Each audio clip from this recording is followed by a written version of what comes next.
350 kg RDS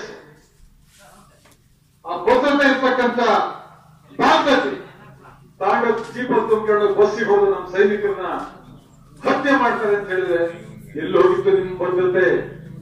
ಎಲ್ಲೋಗಿತ್ತು 56 ಇಂಚಿನ ಎದೆ?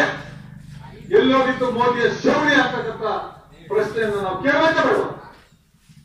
ಪುಲ್ವಾಮಾ ದಾಳಿ ಬಗ್ಗೆ ನಾವು ಮಾತಾಡೋಕೆ ಬೇಡವಾ? ಸರ್ಜಿಕಲ್ ಸ್ಟ್ರೈಕ್ ಬಗ್ಗೆ ಮಾಡಿ ಟಿವಿ 24x7 ಅದು 24 ಗಂಟೆ 7 ದಿನ 24x7 ತೋರಿಸಿ ಪಾಕಿಸ್ತಾನ ಕತೆಗಳ ತೋರಿಸೋದನ್ನು ಬಿಟ್ರೆ ಮೋದಿ ನೋಡಿದ್ರೆ ಪಾಕಿಸ್ತಾನ ಹೆದರುತ್ತೆ ಅಂತ. ಮೋದಿ ನಿಮ್ಮನ್ನು ನೋಡಿದ್ರಲ್ಲ, ನಮ್ಮ ಸೈನಿಕರನ್ನ, ನಮ್ಮ ದೇಶದ ಜನರನ್ನ, ನಮ್ಮ ದೇಶದಲ್ಲಿ ಇರ್ತಕ್ಕಂಥ ಭಾವನೆಗೆ ಬೇರೆ ದೇಶದಲ್ಲಿ ಬೆಲೆ ಕೊಡ್ತಾರೆ ಹೊತ್ತು ನಿಮ್ಮ ಹೆದರಿಕೆಗಲ್ಲ. ಇವತ್ತು ಇಮ್ರಾನ್ ಖಾನ್ ಒಬ್ಬ ಸಜ್ಜನ ಸೌಮ್ಯ ವ್ಯಕ್ತಿತ್ವ ಹೊಂದಿರತಕ್ಕಂಥ ನಮ್ಮ ಯುದ್ಧ ವಿಮಾನ ಭಾರತ ಅಲ್ಲಿ ಹೋಗಿ ಯುದ್ಧ ಮಾಡತಕ್ಕಂಥ ಸಂದರ್ಭದಲ್ಲಿ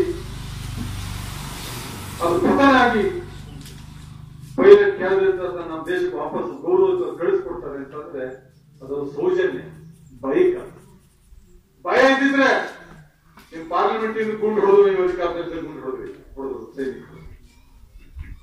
ನೀವು ಅಧಿಕಾರದಲ್ಲಿ ಉಗ್ರಗಾಮಿಗೆ ತಡ ಕಂದಾಯ ವಿಮಾನದಲ್ಲಿ ಬಿಟ್ಟು ಬಂದ್ರಿ.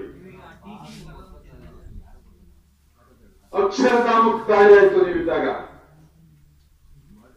ಪಾರ್ಲಿಮೆಂಟ್ ಮೇಲೆ ದಾಳಿ ಆಯ್ತು ನೀವಿದ್ದಾಗ,